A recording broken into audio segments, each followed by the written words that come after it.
I'm Robert Bahar, and I'm here with Almudena Carracedo.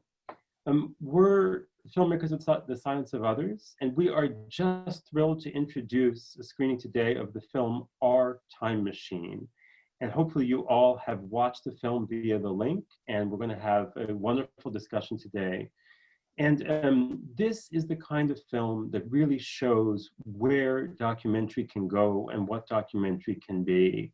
So this is a film that is at once artistically inspired with a very clear authored voice and vision.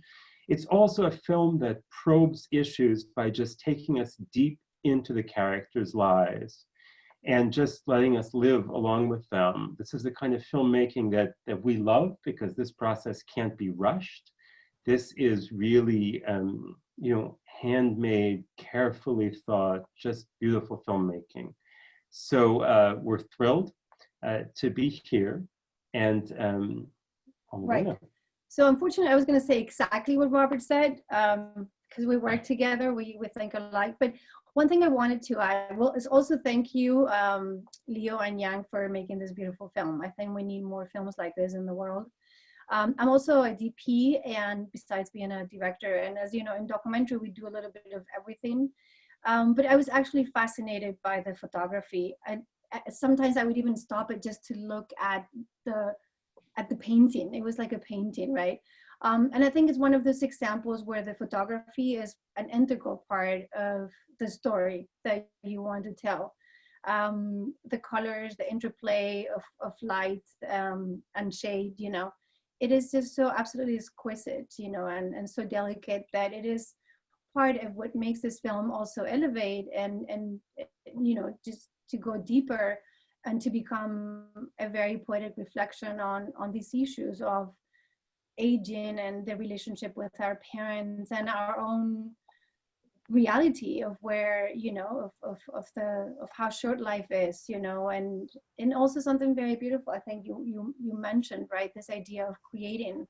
I think the film made me think a lot about the act of creation and who I was as a creator. And so for that reason, we're just thrilled to be here introducing the film, and we really think that the film is going to do a lot more, although it has done a lot. So let us introduce Leo Chiang, one of the directors of Our Time Machine, and then Robert will introduce the moderator. So Leo Chiang is a filmmaker based in San Francisco and Taipei. His most recent film, the one we're here together to discuss, has played at over 75 film festivals. That's like a lot, and has won 12 awards. That's also a lot.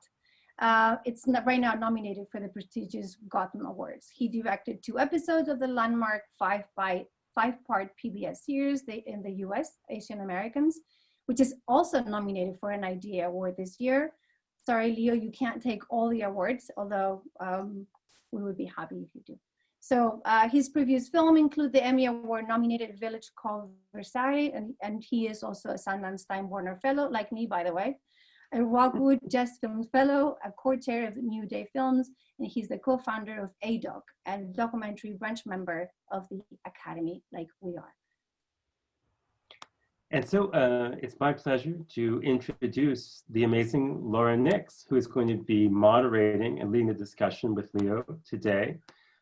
Laura is a director, writer, and producer working in nonfiction and fiction. As many people on you here already know, her short film, Walk, Run, Cha-Cha, was nominated for a 2020 Academy Award for Best Documentary Short. And the New York Times series From Here to Home, in which the film appears, was also nominated for a 2020 News and Doc Emmy. Her feature documentary, which I saw on the big screen, Inventing Tomorrow, won a 2019 Peabody Award. And she directed the feature documentaries, The Yes Men Are Revolting, The Light in Her Eyes, and Whether You Like It or Not, The Story of Hedwig, as well as the award-winning fiction feature, The Politics of Fern. And she has many, many awards, including being a 2018 Chicken and Egg Breakthrough Filmmaker and Sundance Institute Discovery Impact Fellow, and much, much more. So I think without further ado, it's our great pleasure to welcome Leo and Laura for this conversation. Morning, good afternoon, good evening. It's everything for everybody all day today on these Q&As. Thank you so much for joining this discussion, everybody. I'm really excited to be able to talk to Leo about the film. Leo and I have been friends for a very long time. Decades at this point. I can't even remember how many, but I think over 2 decades now. And so I was around when you were working on the film for a long time, from the very early stage, and I knew about it quite a bit, and I knew about the subject matter, but I have a really distinct memory of when I saw a cut for the first time and how much it resonated for me to watch the film. And I always knew you would do a beautiful job, but I think I wasn't prepared for how beautiful the film would be, how just stunning it would look, and also how emotional it would be for me to watch it. I'll just share that my mother has Alzheimer's, and so the film is very personal to me because I'm also in the midst of saying goodbye to my parent while she's still with me. So it is a very long and slow goodbye, and there's aspects of it that are uniquely challenging and frustrating. I mean, it's always really painful to say goodbye to a parent, but when it lasts for years and you watch somebody kind of slowly slipping away from you, it has a very different resonance. And I think that that's something that you captured in the film so beautifully, as well as being able to tell a story within a story. So there's a visual treatment of this goodbye that I think is really unique. I've watched a lot of films about Alzheimer's, and I've never seen such a totally innovative approach to this topic. So I guess my first question for you, Leo, would be, what is your personal connection to the film? What drew you into the film on a personal level? These films are so hard to make. We don't do these films anymore without knowing that we must tell this story. So why did you have to tell this story? Well, I mean, first of all, I'm like, it's what, 10 minutes into this, and I'm already like emotional hearing you guys describing the film, and hearing Laura share your story, and I love the fact that doing these virtual Q&As is giving me an opportunity to connect with dear friends from across continents and different time zones. I mean, we're literally we're in three different continents right now. So, so thank you, Robert, Almudena, and Laura for doing this. First of all, so our time machine. I actually did not initiate this project. I, my film partner Yang was the one that found Mariang and started to shoot. And so when I came across this project, he was about 6 months into it and had put together a short little piece at a pitching forum, and I saw it. And I was immediately blown away, but in a way that I cannot describe. I was crying, but not really understanding why. And I just felt this really strong urge to be a part of it. And the really funny thing is, our executive producer Gene Chen was at the same pitching forum, had the same reaction. We actually both went up to Yang and told him that we want to work with him. To me, it's a very strange experience of watching a film about somebody else and feeling like it's about yourself. And I think Almudena already mentioned that. I think that what Mariang experiences and what Mariang went through, beyond those first 6 months of material that we saw, with the 2 years of subsequent shooting, was something that I felt like I was either going through or was about to go through in the most universal way possible, both as an artist and as a child. My father is 80 years old this year. He's not going through the same thing that Mariang's father is yet, but I feel like some version of it will be in my future. So I just had this really strong, indescribable urge to to tell the story and to tell it in the most universal and the most intimate way possible. I'm curious to know when you were looking at all the footage and trying to figure out how to tell this story, what do you think was the most painful aspect of dealing with, for Malian, what was the most painful aspect of dealing with his dad having Alzheimer's? What was the challenge for him that struck you the most that you wanted to really highlight in the story? I think for him, the way that we saw, like that I saw it in his story, was that initially he really was doing everything that he thought he could to stop the progression of the illness, and in many ways to stop the aging and to stop time. You know, I think it's sort of this foolish idea that somehow if he can just come up with this great project and fulfill this promise that he made to his father, or they made to each other. I mean, you know, his mother is an actress who was a very well-known actress, and they've always talked about wanting to do a family project, right? And I think when Ma Liang initially conceived Papa's Time Machine, this stage performance, the reason why he chose theater, that he's never done theater prior to this, was that he wanted his father to direct it and he was just going to design it. You know, so for him, this whole thing was a big production, literally, to stop time. And when he realized that was not possible, that was incredibly heartbreaking to see. And of course, it was not like a moment, right? It was a gradual process to really see him realizing that something else needed to happen. And it was not necessarily about his father, it was about him. It was about how he saw what his father was going through and how he saw his family and how he saw his own life. You know, it was really difficult to watch, because again, you know, it feels like a mirror that kind of I'm seeing myself and my future in. So it was both difficult for him and also in many ways difficult for myself. I think for Young, it was a very different experience because he's much younger. You know, he was in his mid-20s when he started this project. So he saw it yet another generation removed. And it was really interesting to see that perspective as well. And I know that you showed the film to the Alzheimer's community a lot. And what has the reaction been from that community about the film? You know, I think that what we were told often was that we did a good job capturing the experience of the caregivers. That sometimes is hard to explain or articulate, and you know, you would probably know that, Laura. You know, that the experience of being a child or being a caregiver of people with Alzheimer's. You could explain the experience of, you know, oh, this person tells the same story over and over again, or they get really manic and depressed and this sort of wild mood swings.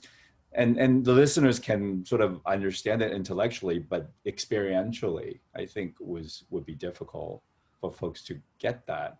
And we've been told that what our film does is able to sort of demonstrate that experience, you know, in a way that the viewer can fully understand what that, you know, frustration and what that fear is like for the people, you know, who love the ones that are kind of slipping away. Mm-hmm, mm-hmm. When you, from a storytelling standpoint, when you were in the edit room trying to figure out how to tell this story, how did you balance the mix of telling a family story, the one that you just started describing and that's in the film, versus the story of making the play? Because in a way, there's also this kind of making of aspect to the film where you're showing the difficulty of getting it's literally like, let's get this show off the ground, let's make this thing happen. But that's happening in parallel with this very intimate family story of a struggle of people coping with the cognitive decline of Makang and how that balances. So could you talk a little bit about how the challenge of being able to tell both of those at once, and did you have cuts where there was more of one and then you had to kind of redress that? Like, could you speak a little bit about that? Yeah, yeah. I mean, I think that to us, it was always really obvious that there was going to be these two parallel storylines, right? The production of the play and the family as the illness kind of takes over, and how they cope with it. And that for me, that was always the appealing part of it, because there's this sort of life imitating art, imitating life aspect to it. And the production, the production of the play was really interesting to manage, in terms of how we were, kind of plotting the scenes out. For one, the puppetry is amazing.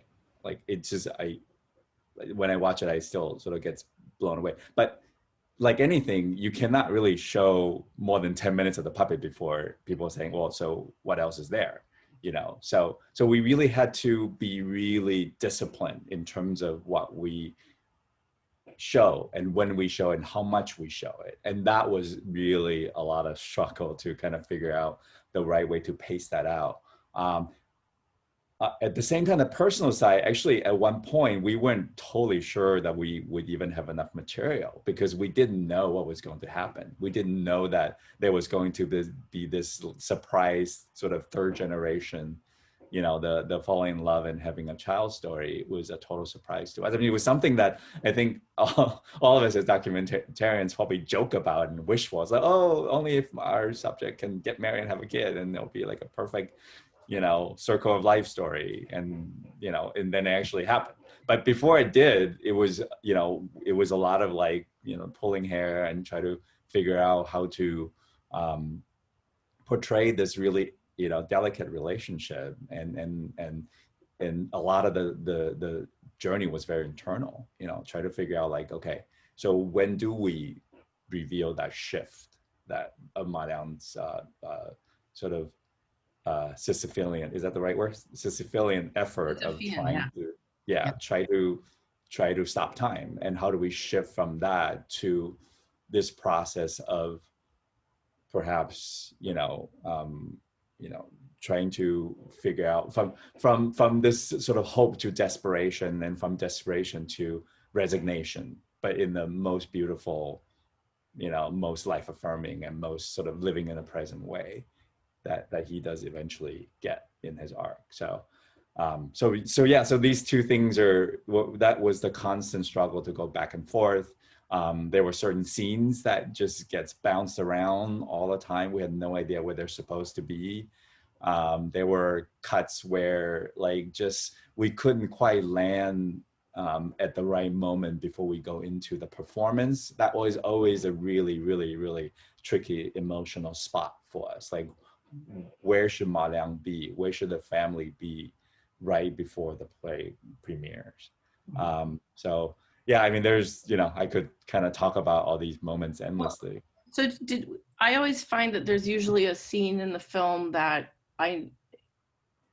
the way the sequence in which it's experienced really affects people's understanding of a character. And so if I put it here, it's different than if I move it down, then it's moving that one thing just kind of changes like the entire emotional architecture of something. And so you have to really like struggle with like finding that. So in addition to like when the play begins, was there another scene that you found that you knew it was really pivotal, but you had to move it around a lot because it affected a certain kind of flow of understanding or a flow of feeling?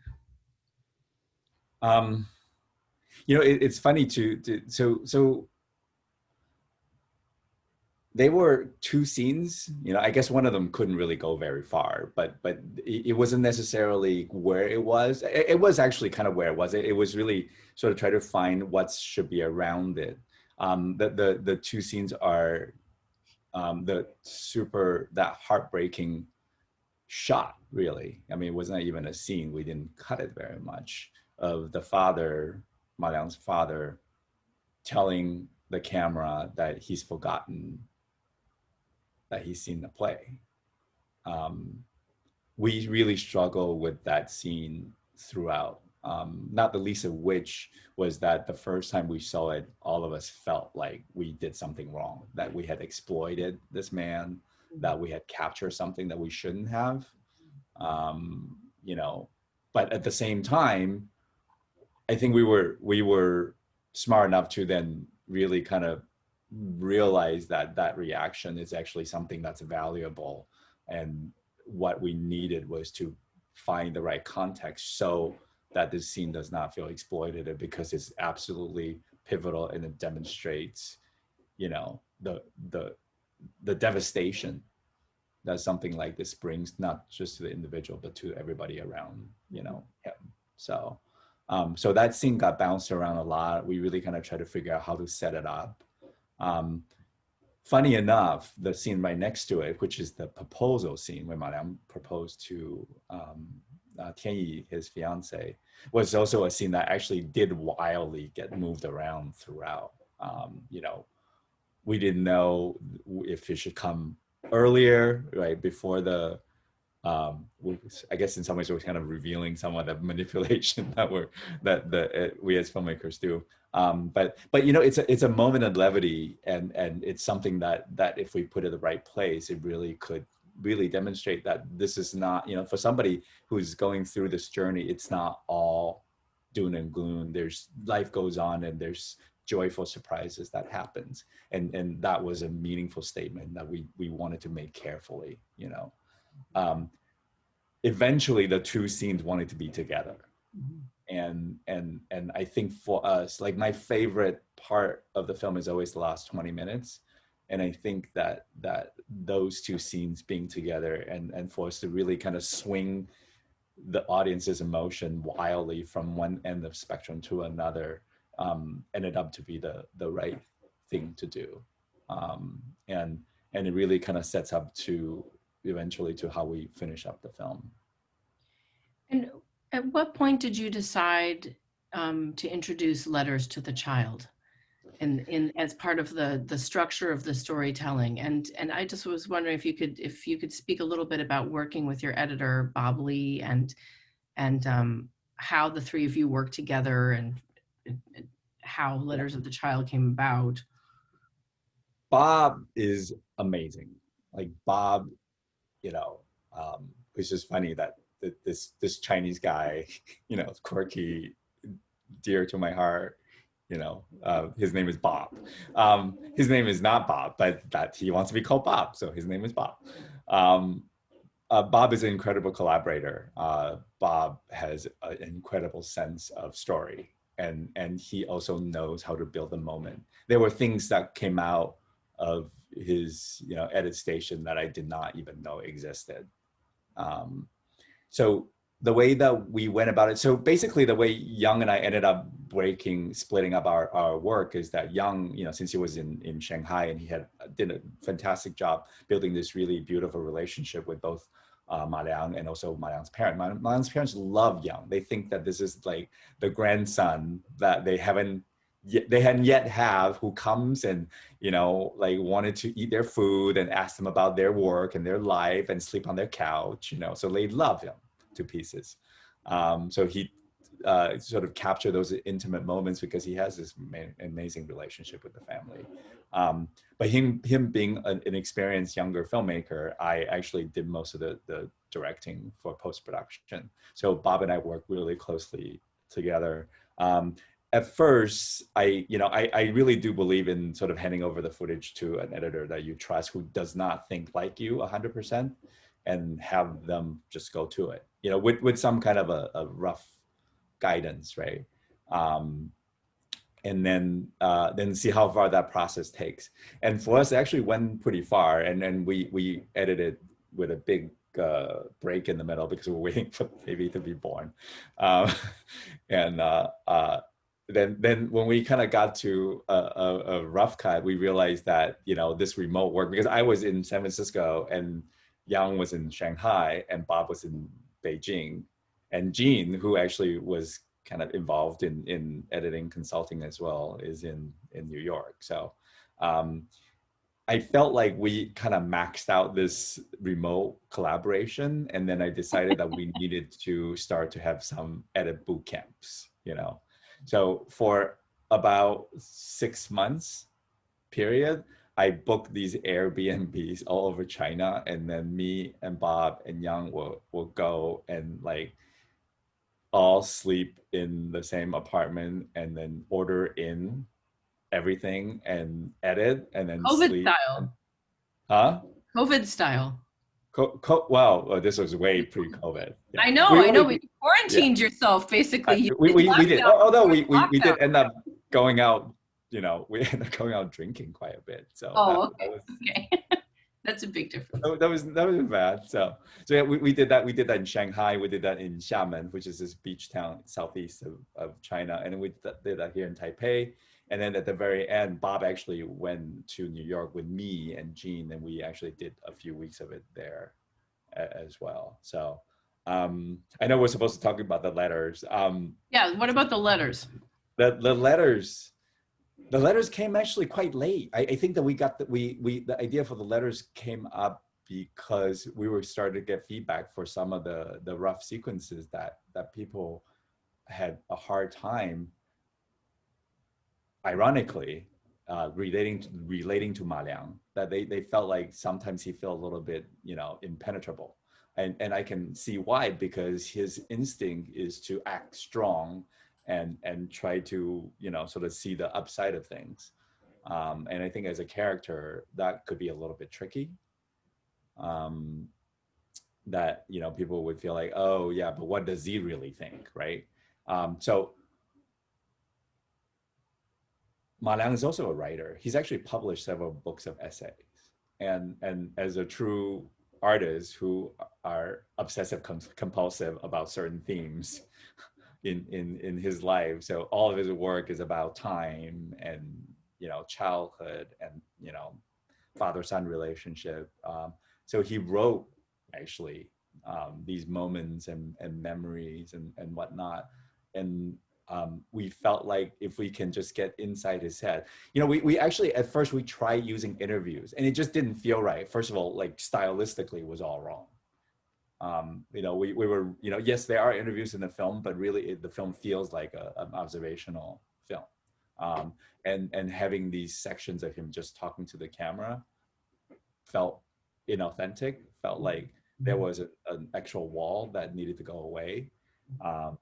Secondly, we knew we had these really beautiful stylistic, sort of not traditional observational documentary footage that, really lean into the magical realism, aspect of the play. And we wanted an opportunity to really highlight them. And one of the things that I kept telling Bob was like, we needed to make Makuji, the puppet, a real character. We needed to find a way for him to be considered a real character, not a puppet that's operated.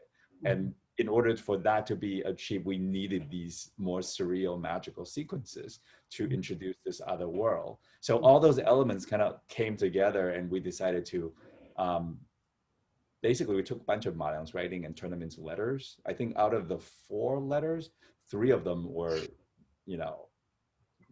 almost like maybe 90% based on his work with some adjustment. One of them, we kind of worked with him to come up with the text.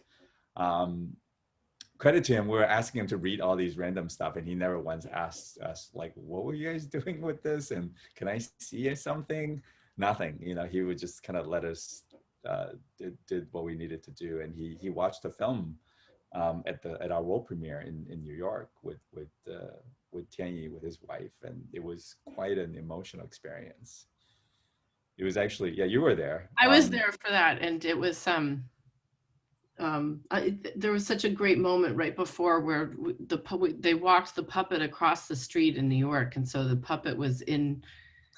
They brought the puppet there, and the puppet was walking across the street to go into the theater, and all the cars were stopped, and people were like looking, and it was beautiful. But afterwards, also, it was a really emotional experience to have everybody there for that premiere, and it was there was not a dry eye in that house. There definitely wasn't. I think you even cried on stage. I remember it was like everybody. Wait a minute, I even cried. I was sobbing the entire Okay. I was time. trying to be generous there. I was trying to be. I fully accept that that was, you know, that is always going to be one of the highlight of my career, if not life, right? Like those 2 hours was really extremely extra special. It was beautiful. It was. Yeah. I'm curious to know if you had access issues when you were filming, because it's a very intimate story, and you're also dealing with somebody who is, you know, Ma Liang is in a very high pressure situation, and people typically don't like to be filmed when they're in those kind of situations. And then, you know, his dad is incredibly vulnerable, and there's also sometimes we have ethical issues when we're filming people with dementia. And so I'm just wondering if you could speak a little bit about, did your access kind of come and go? Was it constant? Were you constantly navigating it? Like, what was your experience and your decision-making process like while you were filming? So it's actually interesting. I don't know if you guys noticed that we use a lot of, when the father son together, we use a lot of shots from the back, from behind. You know, I think that there's the scene when he came, like before the big discussion, you know, with the mom, when mom says, I can't take it anymore. Ma Liang came in and he sort of hugged his father and is from the back.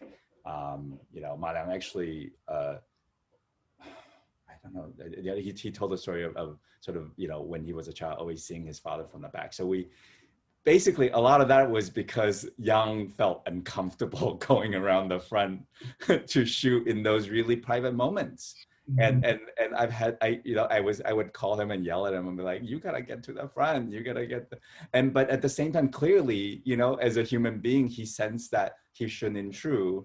And, you know, and then we ended up with all these really beautiful shots of father and son, you know, connecting and not seeing their faces and then not necessarily knowing what they're saying. But I think that, yeah, there's also that shot, you know, of him sort of leaning on his father when they were shooting the shadow puppetry. And also after they watched the play, the first time, the premiere, we have a shot of them on top of the stairs, kind of far away from them with their back against us. And you can see Ma Liang wiping his eyes towards the end. So, you know, we just felt like at some point, let's make it a strength, you know, of in our you know, not so much lack of access, but you know, sort of our like struggle with the respect and with the ethical issue of being in these really private moments, and the resulting images. Let's make that into a strength. Let's make that into a stylistic choice, you know. So we ended up with these shots of them in the back where you know, I think that by the second or third time, the audience understands that they're supposed to extrapolate what they're supposed to be seeing, and I think they did, and they could, and they do. The film won the cinematography award at Tribeca, and for good reason, because it's beautifully shot and really beautifully visualized. I'm wondering if you could speak about the decisions that you made about how you went about filming and like what your visual strategy was. It was great to hear about the kind of the front and the back, but you know, you're filming a very intimate family story while you're also filming this incredibly like visually explosive like show, you know, this play that has like really striking images. And I'm wondering if you could speak a little bit about the decisions that you made about how to film both of those, knowing that they look really different from each other. Right. And I'm going to be speaking on behalf of Yang a lot in this, because, you know, most of the cinematography he did, you know, that we discuss, you know, sort of ad nauseum what we were going to shoot, but he was the one that executed it. He was the one actually that came up with, you know, the idea that he wanted to reenact these pieces of memory that Ma Liang's stories about his childhood with the puppets. He actually, you know, we shot several of those in reenactments. I think we only used really mostly from the swimming pool scene.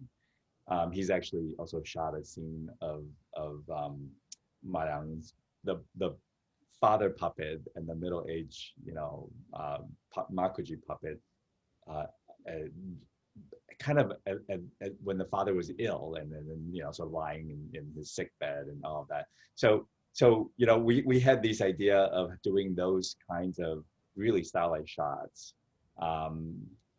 Yang also wanted to do all these dolly shots, which to me, as somebody who's used to doing handheld observational material, we're like, okay, we have no idea what we're gonna do with it, but let's do it, right?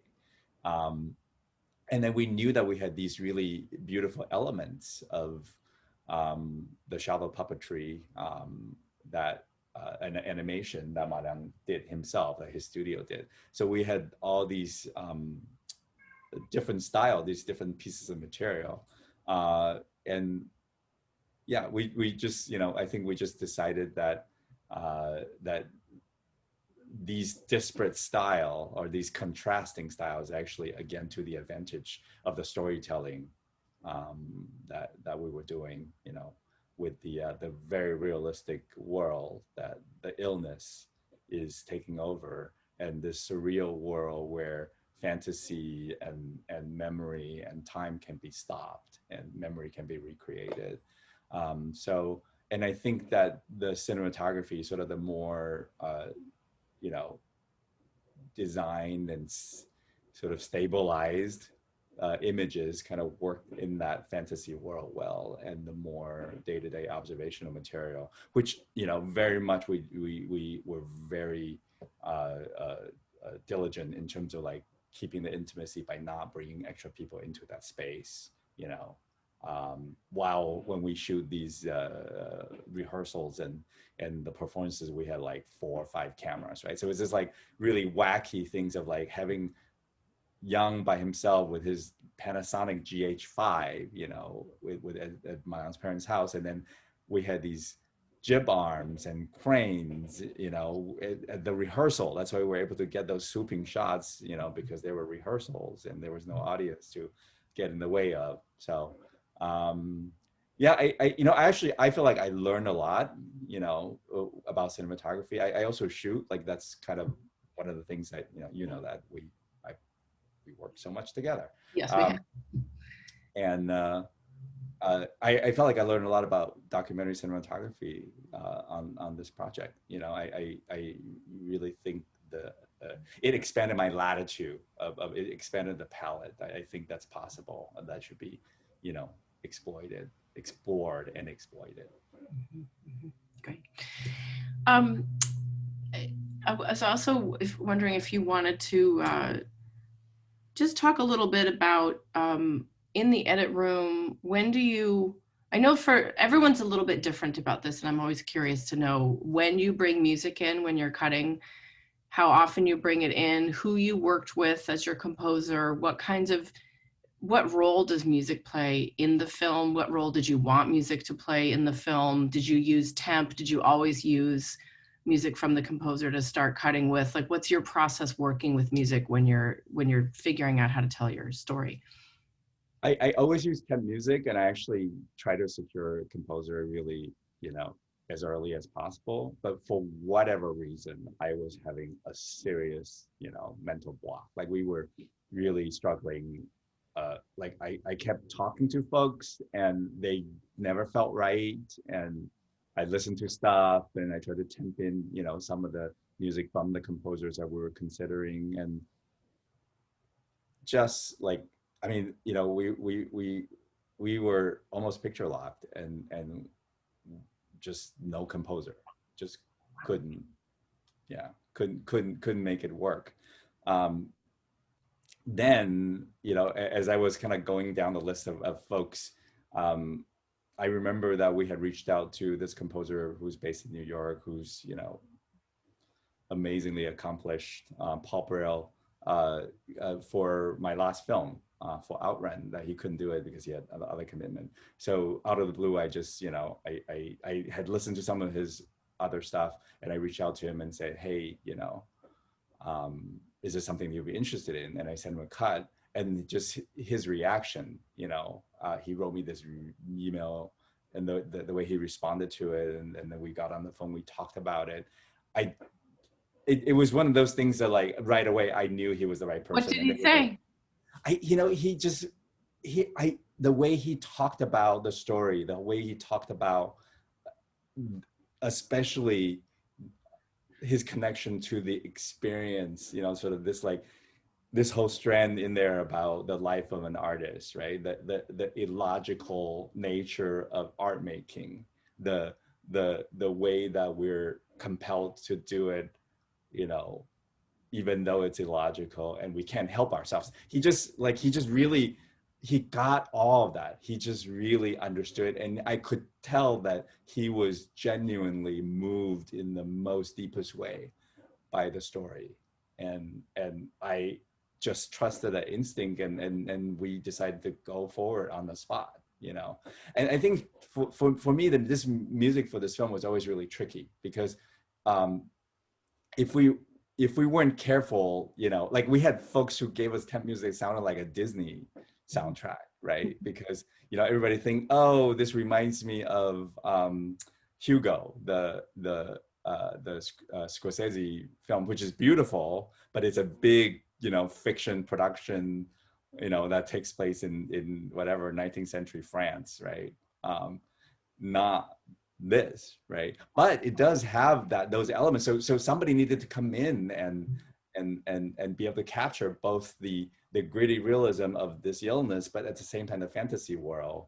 And also there's so much process that's inherent in this film and in the story, the building of the play itself. So all that nitty gritty needs to be somehow captured. So I am actually really thrilled about the score. I think that people often will comment on the score separately from the film. I have a tendency sometimes to use too much music. It's something that I try to sort of watch out for. But for me, the music is right in this film. I want to get to some of the questions from the people who are in attendance, but before we do that, I wondered, Robert, if you had a question for Leo that you wanted to pose to him right now before we move into everyone else. I have millions of questions, but I'll ask one. And it's just a beautiful conversation to hear how you're both just talking through this process. But and actually, as you know, Laura, about 2 years ago, I lost my father, and I saw him going through. It wasn't Alzheimer's, but it was a process that included dementia. Yeah. And I think for people in that situation, there really is the choice of how do we live our lives at this moment. And so there's one moment in the film where Marion says, I have two choices. I could sort of close down my studio, go sort of take care of him for the next year and be a good son, or I could keep going on and make this work, which of course is another way to communicate with him and to honor him and to interact. And in many ways, the film is just a profound sort of reflection upon that choice and how one hopefully can do both at once. But I would love to hear more about that moment, and if perhaps that's a moment that sort of telescopes out to thematic construction of the film. Great question. Yeah, no, that moment, it's so funny because in some ways, it's like sort of an interesting side story that I will share. For us, it's always really important that this film reaches out to the audience, speaks to the audience, both in China, in Chinese speaking world, in the Chinese culture, but also in the wider world where, the cultural subtleties are different. I've always been kind of a idealistic in terms of, storytelling, that I always think that universal stories should resonate all across. But that moment ended up to be controversial, is a bit melodramatic way of describing it, but in terms of reaction from the Chinese audience versus reaction from the international audience, people reacted differently to that. For the Chinese, especially younger Chinese audiences, like people in their 20s, not people who are my own age, but people who maybe haven't gotten to that place yet, they reacted negatively to the fact that Ma Liang chose to do the work instead of spend time to take care of his father. I think that people outside of China much more responded to this struggle, this internal struggle that Ma Liang had. It's interesting to me that was a really interesting moment, and for some that kind of determined how they felt about him in general. But in terms of it being sort of at the core of one of the one of the nuclei of the film, if you will, I think it's very much so. I think that it's kind of resonates to the fact that for an artist, when they respond to crisis or to big moments in their lives, they want to create. They don't understand how to communicate any other way. You cannot ask Ma Liang to stop doing that and just be with his father, because he would be miserable and he would not be a good son and he would not be good for himself either. But clearly he has this external pressure to follow this cultural expectation of just being a good, diligent, dutiful child. So yeah, I mean, I think that does symbolize the struggle. I also think that that moment also resonates with what I am seeing in a lot of my friends, and I'm sure for you and Almudena as well, is I feel like in the old days, when people get married in their 20s and have kids, their parents help them take care of the kids. And then when their parents age, their kids are grown and the kids help them take care of their parents. But now with, everybody I know, almost everybody I know, pairing up in their late 30s, early 40s, having child late, I see many of you all with the burden of having to care for their parents and their kids at the same time. And that burden is just so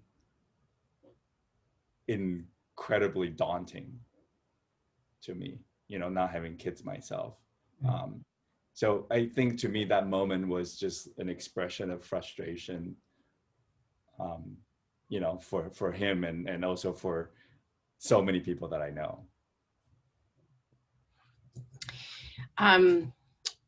We have a great question from Liani Mastorp. Hi, Liani.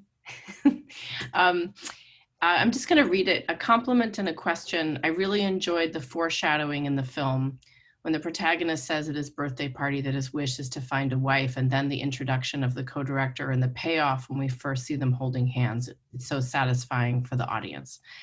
How did you plot the various story arcs during the edit? And did you edit in phases and allow the edit to direct further shooting? It's a great question. Every time I think about that, I just remember freaking out because we did not have the courtship. Like, we did not capture those scenes. All of a sudden Tianyi was there, and then all of a sudden they were together, which is the way they do things, by the way, because they actually got married without us really knowing exactly, did you get married or not? Because in China, oftentimes couples will go off and register and then they just say we're married. There's not this conventional big wedding banquet that we're hoping to shoot. That never did happen. So about plotting it out, there were a lot of happy coincidences, happy in terms of filmmaking, not necessarily in terms of what's in the scene, but we somehow were able to just found, Ma Liang said these things at the birthday party. We had no idea that was going to be a threat, right, in our film. So when we knew that Tianyi, the fiance, was going to be a pivotal character, we were really kind of looking backwards to try and find things to see this event happen. Because when we first were editing this relationship, so let's just focus on this relationship, people kept saying, she just came out of nowhere. She just came out of nowhere. So we knew the problem was not necessarily when she was introduced, it was because we did not set it up properly. So we kind of just went through all the footage and trying to figure out, you know, and we found that moment of him basically saying like he's ready to have a wife, you know, so great. And the hand holding, like those are literally like 2 or 3 shots we have of them walking around outside prior to marriage by themselves. And the reason why we put in the musical sequence is because we didn't have enough footage to build scenes around it. So it's also one of those moments where I know, but you know, it's there's this happy coincidence where you look in these issues, these problems you have in your cut. And you're like, oh my God, neither sequences are working. This setup is not right. That's not right. And then all of a sudden you're like, oh my God, what if you just marry them and weave them together? And then there it is. So that's kind of what happened with that section of you know, sort of the relationship building, and then the play is, you know, getting coming to a finishing line in some ways, and kind of having their first preview. It all felt right in terms of what's happening, and again, the 2 strands that we were you know, dealing with, which is the production of the play and the personal side. So that felt like one of those moments when the 2 strands kind of came together and moved forward one big step in one sequence. I wanted to open it up again to you, Almudena and Robert. Do you have any more questions for Leo? Yes, just it's just fascinating to hear the whole process, because you watch a film and then just seeing the behind is just so amazing. I had a question about co-directing. Robert and I co-direct, but we live together and we kind of think a little bit alike, although there are frictions. There's friction sometimes, but in this case, there are. Really? There is in co-directing? What do you mean? We're going to talk about that one later. But we can solve it through other means, you know. And so, like, the thing with co-directing with Yang, they're like you have 2 different cultural backgrounds, intergenerational relationship. So this enriches definitely, and I think you can see that, like the richness of the film. But at the same time, again, I'm sure there are frictions. Do you want to talk a little bit about that? The creation process in this sort of international kind of film that you guys have created. So I made 5 films and 3 of them are co-directing, and it's not like I go, you know, I don't seek them out. I guess maybe I do, because I do feel like, and I think, you know, we can all relate, and maybe you guys are lucky because you guys always made films together, at least the ones that I know, you know, that it's such a lonely endeavor what we do, So lonely. you know, and sometimes it's just really beautiful to have another person to share the burden, even if it's just like to yell at each other about the same thing, you know, so you can kind of get it out, and to know that there's somebody in that same dark place and happy place that you are. So I feel like that's what I enjoy about having a partner on films. You know, this project felt like fate to me. Yang, you know, coincidentally was a student of mine when I was sent to China by USC in 2012, I think. You know, USC has this cultural exchange program with the Communications University of China outside of Beijing. And every year they would either send a group of students there or bring a group of students from China to LA. And they would send a professor to go with it. So the person that usually goes wasn't able to go. So I was asked, and I thought it would be really great. So I was there, and he was one of my students there. And then 3 years later, he shows up with this really beautiful project. It just felt like fate. It just felt like we were meant to make this film together, you know. And Yang, you know, just as he is really good with Ma Liang, you know, in terms of this sort of intricate dance that he does with somebody who, you know, like all of us are sometimes are really receptive to collaborating and sometimes really moody. I could be that way. And Yang is very good at managing that. And just what, and I kind of find him to be this charming. Sometimes I just want to, you know, smack him over the top of his head. But sometimes I find him to be this really charming younger, you know, little brother. I don't want to say nephew because, you know, that would expose how old we actually are apart age-wise. No. Don't tell anybody that, Leo. Keep Little that. brother, little brother. So, Yeah. So in terms of the creative parts, there was, you know, I think that it helped that we had Bob, you know, so like there was a tiebreaker, and it also helped that really we fully kind of trusted each other in that dynamic. So if there were decisions that needed to be made, it did oftentimes being like the majority one. It wasn't always the case, but oftentimes it was the case. Mob rule. Huh? Mob rule. Yeah, mob rule. Yeah, you know, it's such an interesting dynamic. And the funny thing about collaborations, like I had this always had this ideal version. Like when I look at you two, like you two look so lovely together in this beautiful light, and I think your collaboration is always beautiful and smooth. And then I'm realizing, like after talking to some friends or like having heard stories, like they have there have been these collaborations between couples that they just like they're at each other all the time. Like that is the relationship. So maybe that made me feel better to have these occasional conflict with like directing partners. So friction is also brings creation and brings richness. So great, thank you. Thank you, Leo, so much for being willing to share so much about the process with everybody. I really appreciate that. And I think that because we all spend time, you know, trying to figure things out for a long time, whether it's in the field or in the edit room, it's really comforting to kind of hear people speak about these decisions and how they come about. And so I really appreciate you being able to share that.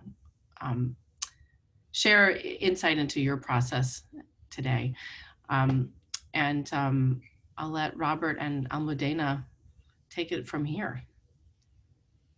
Well, we want to thank everyone for joining us, and especially, of course, want to thank Leo and Laura for this just beautiful and deep conversation. We want to remind everyone that please share about this film. You know, our Time Machine is on social media at Time Machine Film. The website is timemachinefilm.com. If your friends have not seen the film yet in the US, it's already available on VOD via Apple and Amazon. And again, go to timemachinefilm.com and you'll find all that information. There's a small theatrical release being planned for China for next year.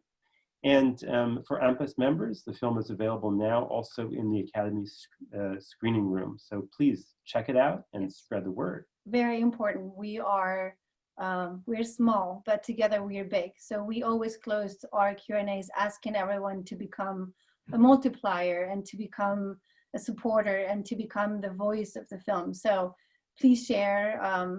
Thank you so much, everyone, for being here. Thank you, Leo and Laura.